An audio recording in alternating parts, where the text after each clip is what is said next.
Recording in progress. So welcome, everybody. Forget about that first 3 seconds there. That was thing. So we're talking about the testimony that Mr. DeJoy was on the Hill today, and I was just asking Brian. So what did you think, Brian, overall? I think tremendous amount of participation in today's hearing from members of Congress on both sides of the aisle. The PMG was in the chair for almost 3 hours, I think 2.5, 3 hours. But I mean, what a difference a year makes for the Postmaster General. I mean, just the tone from the members and the PMG was overwhelmingly cooperative, collegial, cordial, very professional, a very professional, outstanding job running the hearing by the chairman and the ranking member of the subcommittee. The chairman is Pete Sessions from Texas, who I know has given a lot of time to our members when they're up on the Hill for Advocacy Day. The ranking member, Mr. Mfume from Maryland.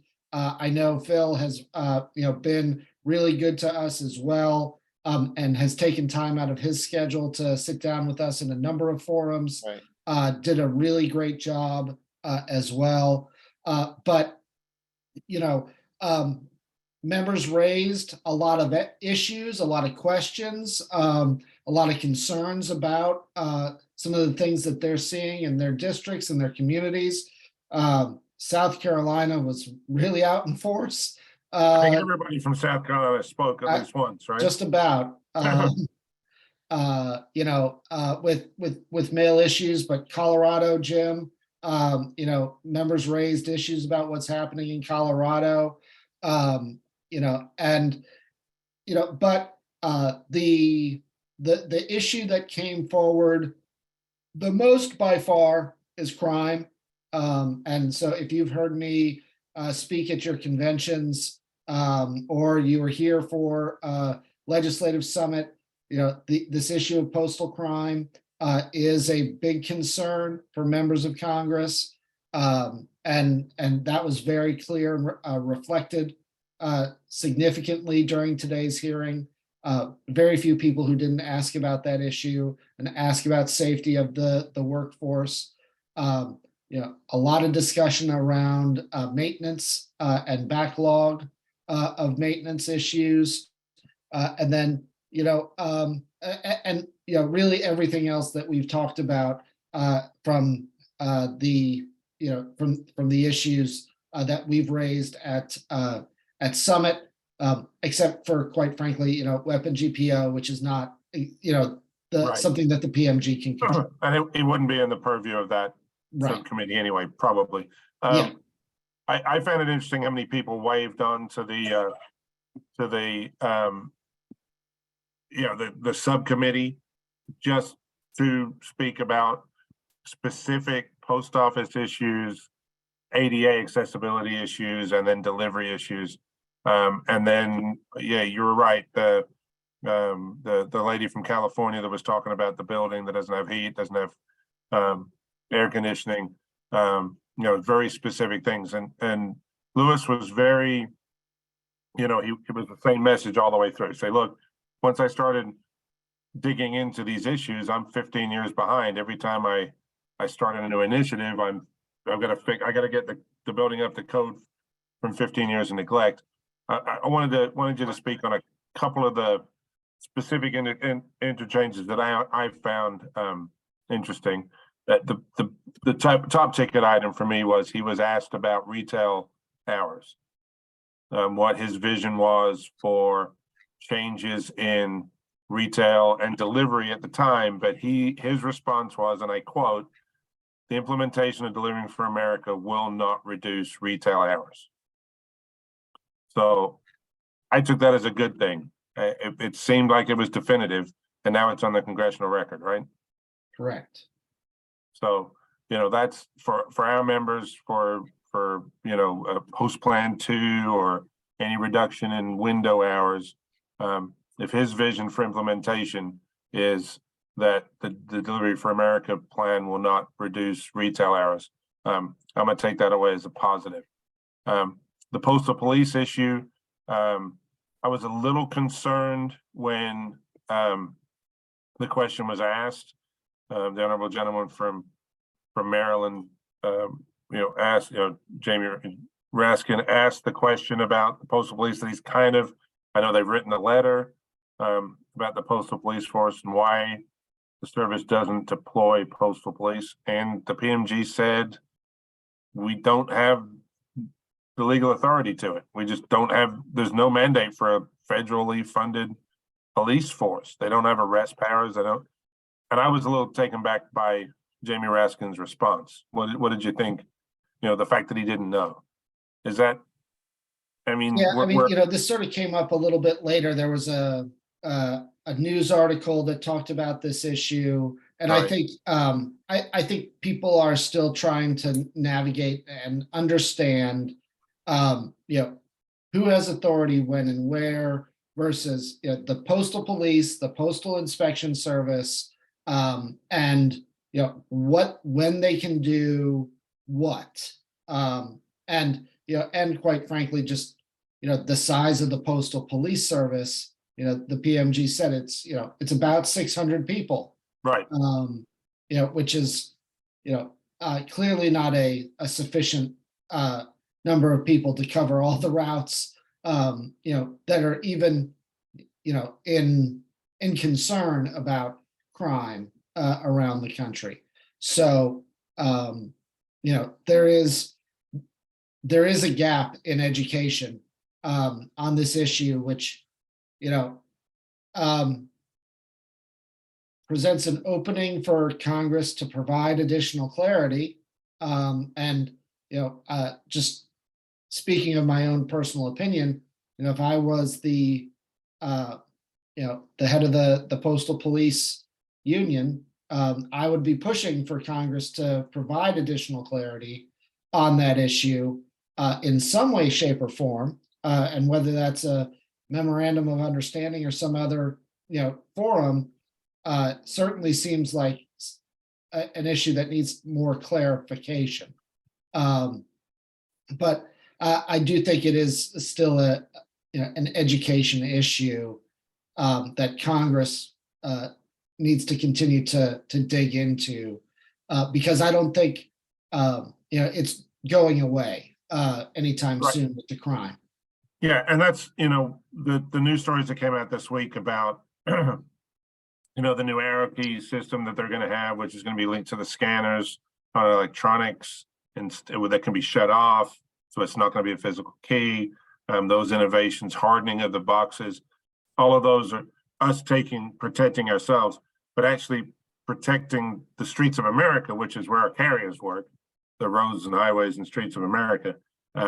The idea that any entity could adequately patrol those to protect, all of our carriers at all the time. It always, and my concern was that at the time, and I think hopefully it's now, it's now they realize it's a different question they should be asking. It's distracting from, let's take care of other things. So moving on to the oversight question, and I was surprised there was only one PRC question. There was no Board of Governors questions. The response of the PMG to the question about, for those of you that don't know, I advertised it here a couple of weeks ago. The PRC opened a docket on the implementation of Delivering for America. When the PRC does that, there's a 90-day generally period of public comment, and they gather information. They'll contact us as we're stakeholders. They'll talk to everybody. And I think their intention was to get every bit of all the planning of Delivering for America, the implementation of Delivering for America, and do a study on it, on the feasibility of it. Well, Friday, right at when everybody in Washington does this, they dump bad news on 4 o'clock on a Friday because everybody's trying to get out of town. The Postal Service filed an injunction or an objection saying that the PRC doesn't have authority to look at everything that the Postal Service might be planning on doing. They really only have authority to have oversight on stuff that they're actually going to implement. And I think their argument, I've read the brief a couple of times, and I'm not the brightest guy in the world, but I read the brief to say, basically they didn't have the authority, the oversight authority to look at everything. If we've got 100 plans, but we only end up using 10 of them, why would we share 90 with the PRC and have them look through those 90? It's just a waste of time. And Mr. Joy's answer, he got a little flip with the PRC question. What did you think of that answer, Brian? Is it going to cause us any trouble? I guess is it was my end. How serious was that? I think, I don't think it's too serious. I mean, it's clear, in a number of instances, the PMG, wants to see his plan implemented more quickly. Speed and pace is a big priority for him. I think, he legitimately thinks that the faster they move, the quicker they'll get to solvency. And, that will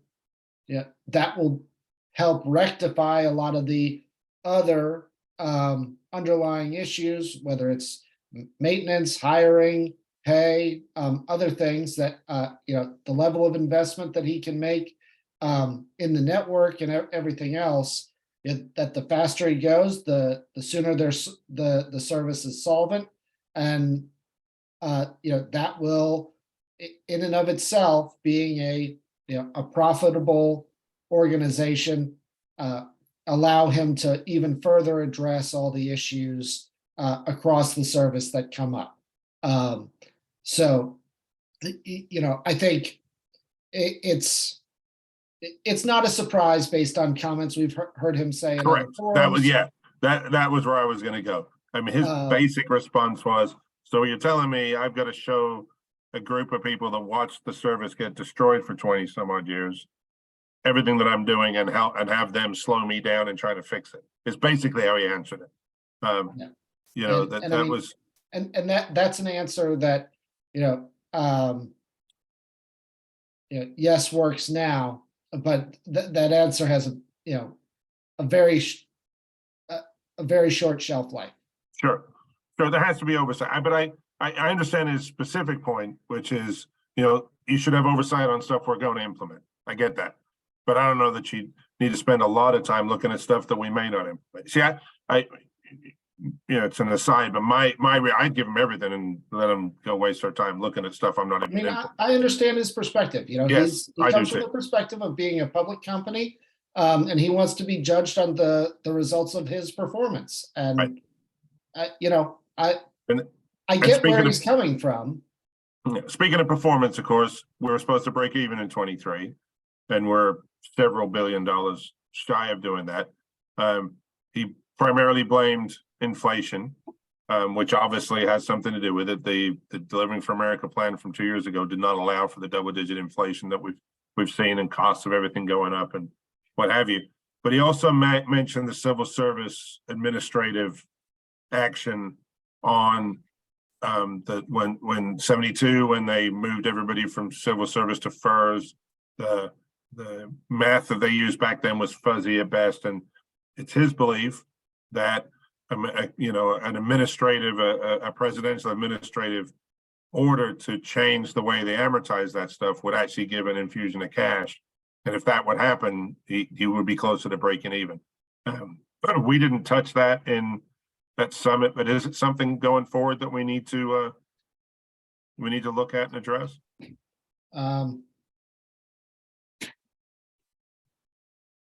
I think that's going to be a little bit of a political red herring. Yeah. Okay.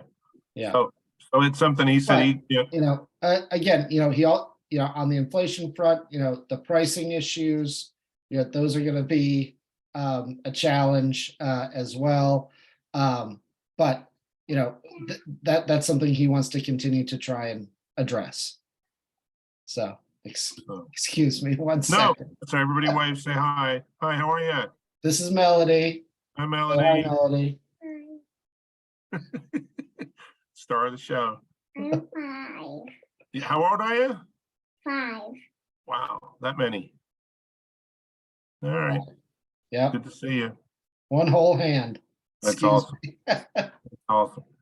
So there was a lot of fireworks. There was no calling for his demise. There was no back and forth. Nobody was shouting. And a couple of them actually mentioned that. If you guys watched any of this, a couple of them said, well, it's a different day, it's much more. And, it was a very, the whole hearing went forward well. He got, Mr. DeJoy got really comfortable about 2/3 of the way in.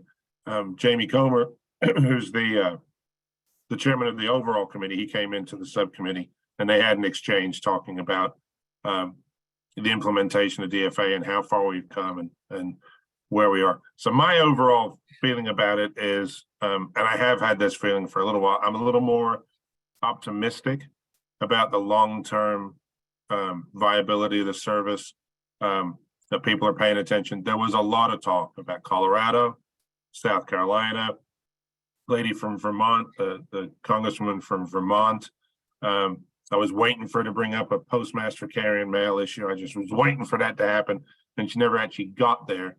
But it was a pretty cordial exchange that he had, saying, yes, I understand there's pockets of the area, pockets of the country where we are having problems, moving the mail. There just is operationally. The congresswoman from Colorado talking about problems that have been going on for a long time up there. So we addressed those, but it really wasn't a lot of those questions that there weren't policy, they were more about implementation, but they weren't being leveraged as there was some political mail questions. For those of you that remember a couple of years ago with the whole political mail, there was questions about some people not getting their ballots delivered, the next day or within 2 days. There was some of that, but there was nowhere near the bludgeoning around the shoulders and heads that he used to get before about how he was deliberately trying to change the outcome of the election or, taking out, trying to destroy the democracy. So going forward, I think it's all been a good thing. So just to wrap up, I've got some follow-up. I talked to a couple of the reporters that I deal with from the Washington Post and from GovExec. One of Eric Katz's articles was quoted. We talked a little bit about the RX. Somebody did bring up the RX implementation. And he had an interesting take, Mr. DeJoy did on that. He says, some of these routes we haven't evaluated in a long time. And so you lose 10 years of mail volume overnight. And he says the question basically was, what was the mechanism to message it to the frontline, the rank and file rural letter carriers? And that was the only time today that I kind of felt that he wasn't as postal as I wanted him to be, because he didn't really, he didn't get a full grasp of the question or the answer to the question, because he's who he is and he hasn't come up through the ranks like a lot of other PMGs. But it was a good point that he made was, hey, this is from an arbitration in 2012. The rural route evaluation arbitration grievance was filed in 2012. It got settled, a decade ago. It took 6 or 7 years to get the processing ready. We just implemented it. Implementation was a nightmare. And yes, some routes went, some routes have been, he says, but we're still going to work through it. We got to work through the problem. He didn't really satisfactorily answer the answer of why the frontline rank and file rural carrier wouldn't be aware it was coming, because they're calling their Congress people and saying, hey, we didn't know it was coming. We didn't know anything about it. We didn't blah, blah, blah. He didn't cast aspersions. He didn't put the blame anywhere where, and so I, as the president of a national organization of employees, I would take that personally if any of you, if there was something like post plan, for instance, which is a lot like the RX, was worse, a lot worse, but a lot like the RX implementation was, we made sure that everybody knew. We made sure. Postal Service messaged it out, but so did UPMA. We made sure that the postmasters understood going through that plan exactly where everything was going to be, and there was still some people that were floored by it at the end. So that exchange was a little. It was good to get it out in the open and say, you know, we're working through it. But to have all those issues that we've been dealing with, seems like for a year now, come out in this, you know, the delivery issues, the maintenance issues, the security of the mail issues, and the RX implementation, and have, you know, the Postmaster General give Congress fairly decent answers. I thought overall it was a good showing. And I don't know how often is that supposed to, is that once every 6 months they're going to call that, Brian? Isn't that what the law said? It said The periodical. law right? allows them to. Okay. Whether they'll actually do it or not. All right. Correct. Okay. So while we're, I think we beat that one up. The HR 82, which is obviously our security, you know, the web TPO bill, we're up to 263 co-sponsors on that bill, which is, you know, we're heading right back to, you know, 300 plus like we had on the other bill.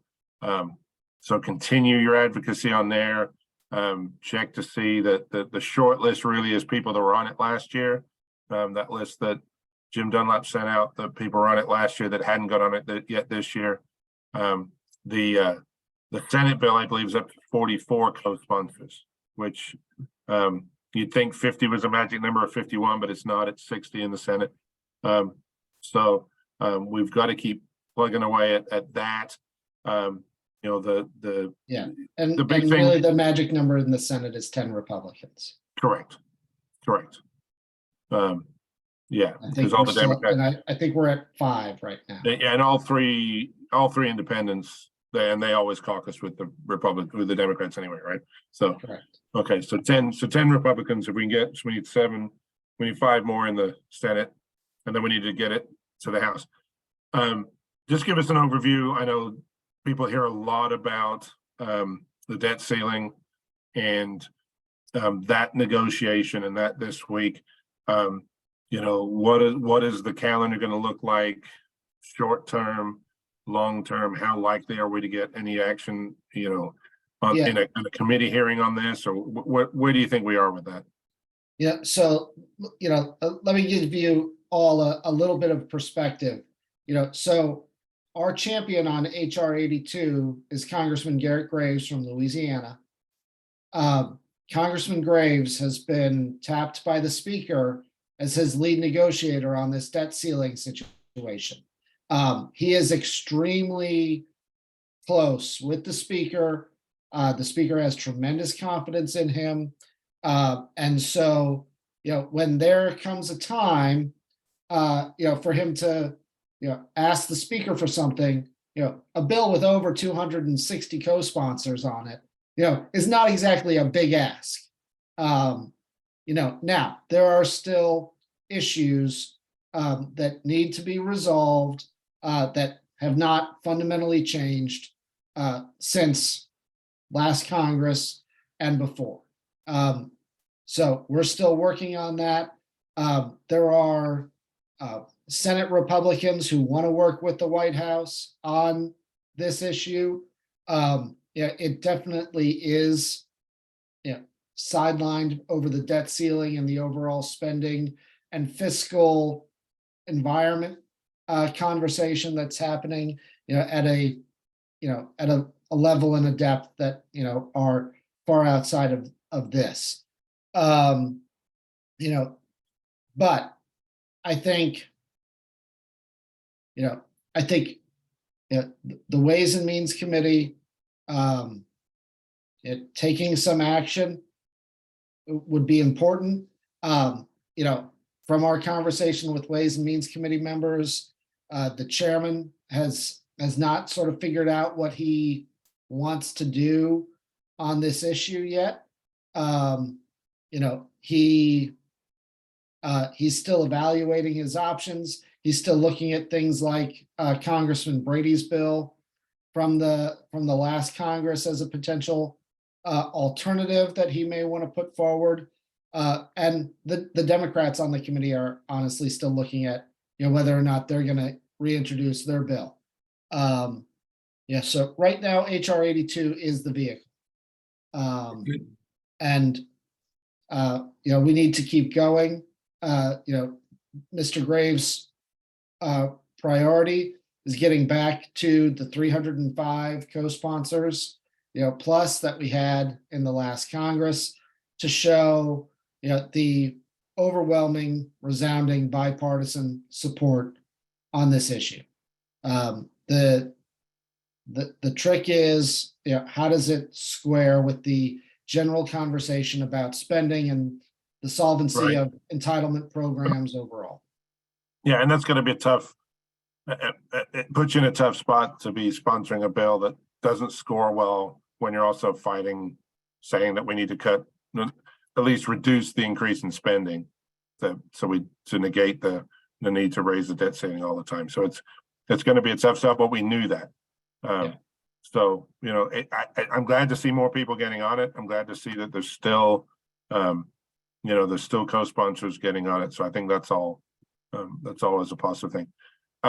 Any word, any movement on the, David, did you have something that you wanted to? Yeah, I do. I wish I could. Can I get Brian back? I'm here. Yeah, Brian, sir. Yeah, Brian, Lawson last year was putting up a bill that when it went to HR 82, went to committee, Lawson from Connecticut had a bill that he was going to introduce. Social Security 2100. Yes. Yeah. So that kind of died. Right now, obviously, we're sitting at 263. I think we have 32 people who signed on, congressmen signed on last year, who have not signed on this year. Around that number. What are we doing as an organization to get those guys to sign on and to get the new people to sign on? Yeah, so I think three things. One is, making sure that you all are armed with the information about who has it, so you can reach out. Nationally, we raise this when we see those members and meet with them on issues and see them and raise it. And then, third is, working with our coalition partners in the Fed Postal Coalition, with the NEA, the FOP, and other folks to continue to be part of that coalition. We're signing letters to continue to push, and raise and educate members on, the importance of this issue. So, that has been our approach for the last, several years, and we've gotten it further than it's ever been. Obviously, we know we still are not satisfied with the result. I think that approach is still fundamentally sound. It is a different political environment today than it was last year. Yes. And so, my two particular concerns are, where the chairman of the committee ultimately ends up on this issue, and what position does he ultimately land on. We continue to engage with his office, both his personal office and his committee staff, with our coalition members, with our friends on this issue, and then where does the overall debate on Social Security spending go? The bill from Mr. Larson, just quite frankly, is faces a even more difficult road in this House of Representatives than the House of Representatives last year. That's a very ambitious piece of legislation that's going to be very difficult to pass in this environment.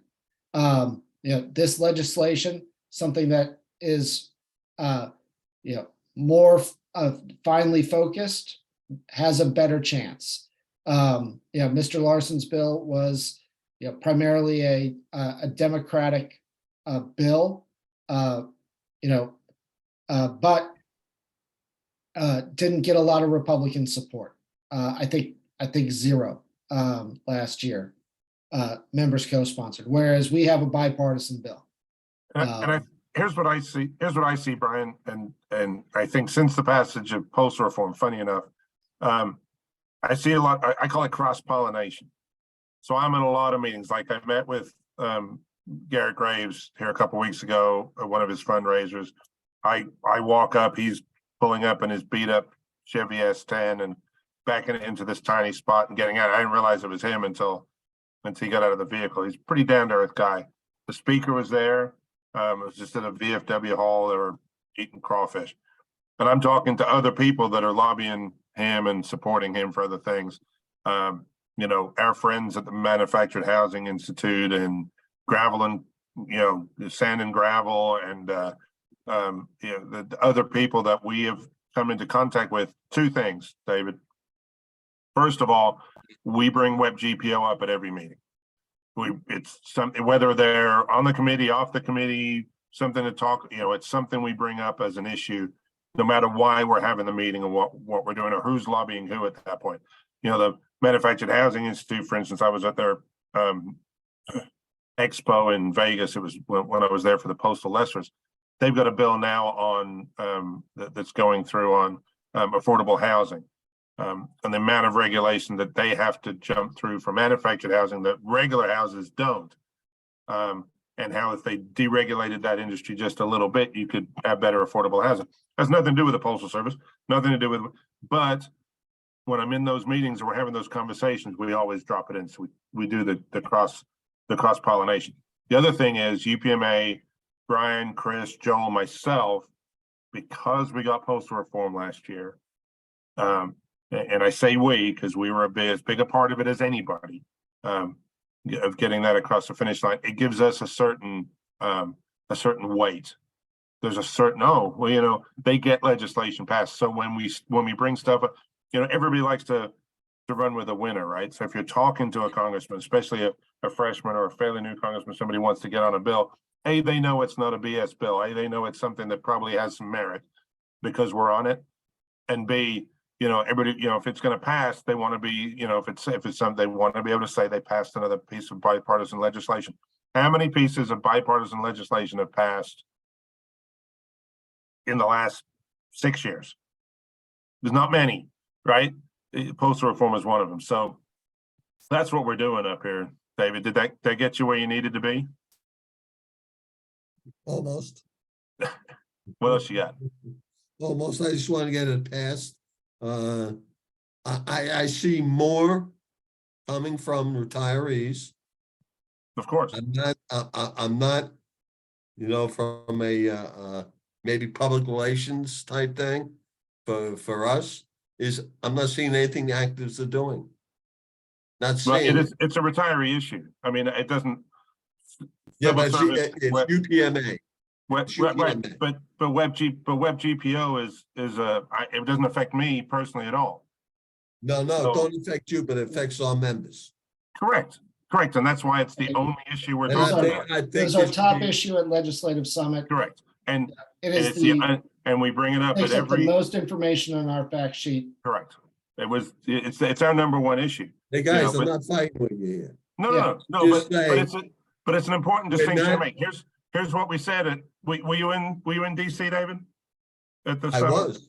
And actually, I made a speech there. What did I say from the stage? I said the retiree, the retirees helped us as an organization, as UPMA, getting postal reform across the goal. Now it's our turn to make sure that happens for the retirees, and that's what we're doing. But yeah, I'm my personal thing. I'm not seeing UPMA actives pushing anything out there. Now you could very well be doing it. We don't see it. Well, it's out there. I mean, Yeah, but we don't see it. Then. Okay, duly noted, David. I'm sure. Hey, it's Tina from Oklahoma. Hey, Tina. Hey, so I know personally, I have reached out to, I have two co-sponsors, one congressman and one Republican senator. And I had a senator's office that I followed up with, that we had a meet and greet for breakfast at Legislative Summit. And his aide did call me back this week, because I did a follow-up call with him about his supporting WEP GPO, because Mark Wayne Mullins, the freshman senator, did co-sponsor it. And his response was, the aides said his response was, they really need to concentrate on making sure we still have the money to make Social Security benefits. When we get that done, I will take a look back at the WEP GPO bill. And we get that answer a lot when we talk. Yeah. That's one of those answers we get all the time. It doesn't score well. It's there's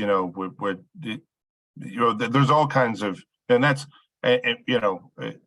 David's point notwithstanding, that's all the conversations I'm having is about WEP Right. GPO. And I know our legislative people are pushing it, both active and retired. So it's I just wanted to read, David, that Right. we're still working. I mean, I'm VP of legislation for a few more months, and I Here's- want to get as many Oklahoma co-sponsors on that bill as I could get. And that's how we're breaking it down. We're breaking it down.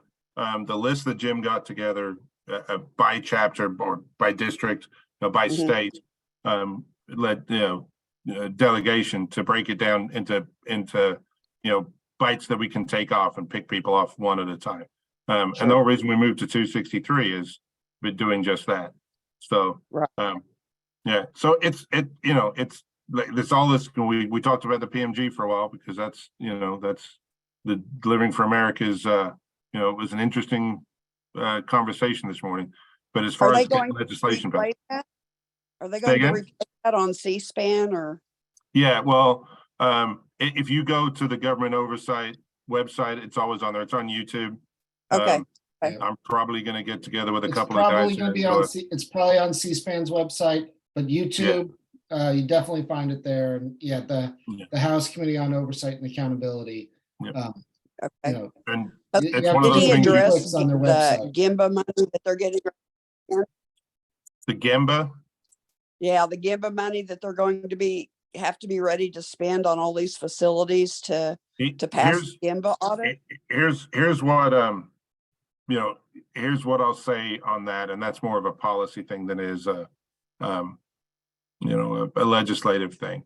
Mhm. Every time they start digging into one of these facilities, they discover all of a sudden, like it's a revelation, what we've been telling them for 20 years, that they didn't spend any money. And he said that today. He said, look, we didn't have any money. We didn't have any money to fix that stuff for 20 years because you guys basically let it run into the ground. We didn't have a fix. So he's 15 years behind every time he goes into a facility. So that money's there. The relief from the pre-funding, and the money for the vehicles, and the 23 some odd billion they've got cash on hand. There's money there. They're gonna have to spend money. So that was part of the issue. He's not stopping on any of that stuff. So that should be a relief. My problem is when we get that policy-wise, I just had this conversation in Colorado, Jim was there. If they don't fix the mechanism by which to get the work done, all we're going to do is run ourselves around and say, look, it's a problem. Look, it's a problem. Look, it's a problem. We don't get it's FSSP or whatever the new thing they replaced that with. It's actually getting people out to do the work, rather than. Well, the new thing they've replaced it with is this. It goes through your local maintenance. It's a ticket system, Sure, which they are now going to look, and we don't have to call FSSP every time we have a problem until they decline it because they can't do it. Right. And then and then it should loop around and you should get it. You should be able to do it locally up to a certain amount of money you can do locally. But these are all symptoms, right? These are all fixing, we're just basically, suturing up the wound now that's been gaping for forever. So those are more policy questions. But yes, Congress is not going to appropriate any of that money, but the Postal Service knows it has to invest. It does. I mean, Right. it's well aware. Well, that came up in the conversation with Senator Langford's Sure. aide today was Yeah. what are they doing to fix Oklahoma facilities at this point? Sure. You know? And there was a lot of conversations at the hearing about facilities and, Mhm. their upkeep. So it's obviously on the front burner. Okay. All right. So- Postmaster's a lot of work, I'll tell you that right now. Well, but it's a lot of just us telling them in a different way what we've been telling them for years and years and years and years and years. And my fear is that it doesn't fix anything. It just highlights the problem that we already knew. I mean, Right. nobody, so we have those conversations too, but not really in this juncture. Sure. So, I all didn't right. mean to. No, because here's the thing. All of this stuff, it's holistic. It all comes together. You start pulling, we got, somebody mentioned the $3 billion for the vehicles. Well, vehicles can't get delivered till 2024. So now what? So now we're not going to order any vehicles. So I'm going to go another year and a half with the vehicles I have. You're not going to get something in the meantime. No, they're not. So it all happens, anytime you pull the string on one, it balloons out and it causes everything else. So it's good to talk about everything together. What we have to understand is that when we go to Congress about stuff like that, I mean, they understand. They come to him, and Mr. DeJoy says, well, we're working on it. We've got, got a network to fix and this and that. Is it going to happen today or, tonight? No, it's going to take, sometimes these problems, they take as long to fix as they did to break in the first place. So, all right, I got 45 minutes in the call already, which is great. It's all good information. I do want to have John talk a little bit about PAC. I'll preamble a little bit. So I'm in Minnesota now. Their convention starting. I'm seeing a lot of PAC activity at chapter conventions. Some of it organized, some of it not so organized, but all of it active. All of it, good and bad. I'm taking notes, and we're gonna compare and train people up for the PAC thing. But did you have anything specific on PAC, Mr. Downs? Yeah, thanks, boss. It's kind of the same thing you've been seeing. I've seen some good things at the conventions I've been to, and I've heard a lot of great things. I can tell you your heads or tails is sweeping the nation. Yeah, it's not mine. That's Harry Healy out of Iowa. I stole it. I straight up stole it from him. Give him all the props. Well, that's his, okay, that's his legacy. Yep. So that and the legislative conference and the membership drive in Denver, we're hovering right around $60,000 for the year so far. That is really great. Yep. But we've definitely got to push. Those of you, I think there's about 17 more conventions to go, maybe 18. We need to push. I would suggest a couple things. First, educate your members. Make sure they know that UPMA, the organization, cannot contribute to the political campaigns. It has to come from individual members. So that's why when you pay your dues to UPMA, that none of that can be used. It has to be used just for UPMA. It can't be used for PAC. So just make sure people know that.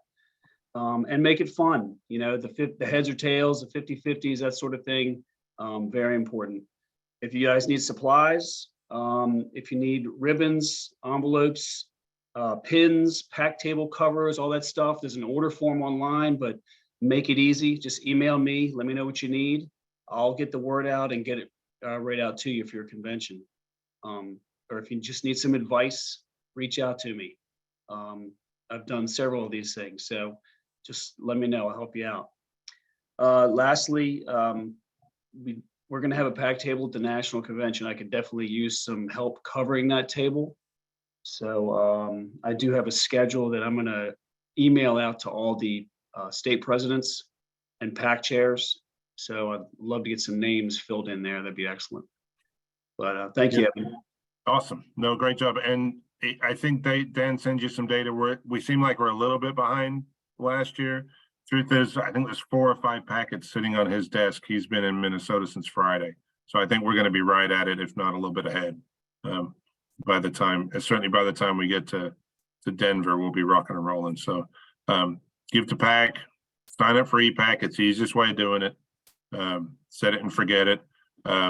Yeah, great point about the chapters and keeping those monies separate, individual donors only. And you can only solicit from UPMA members. You can accept money from other individual donors, like Brian can give to PAC, but I can't solicit it because he's not a member. That's the rule. Don't ask me why, that's the rule. So great. Covered PAC, we covered legislative. Try and get you out of here. Does anybody have any other questions before we get out of here?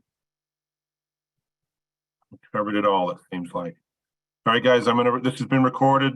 I'll render it and put it up on YouTube, and we'll turn it into a podcast, and you guys can download it and listen to it for the rest of the time if you want.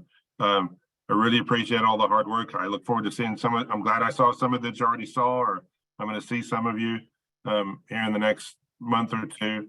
We're gearing up for Denver. It's going to be a great event. It's going to be a great convention. Colorado and Wyoming both are working really hard on making it a great event. So with that, I'll thank you for your time. Thanks, Brian. And I'll talk to you all next month. Thank you, everybody, for your time. Thank you, Brian. Thank you, Edmund. Thanks, Jimmy.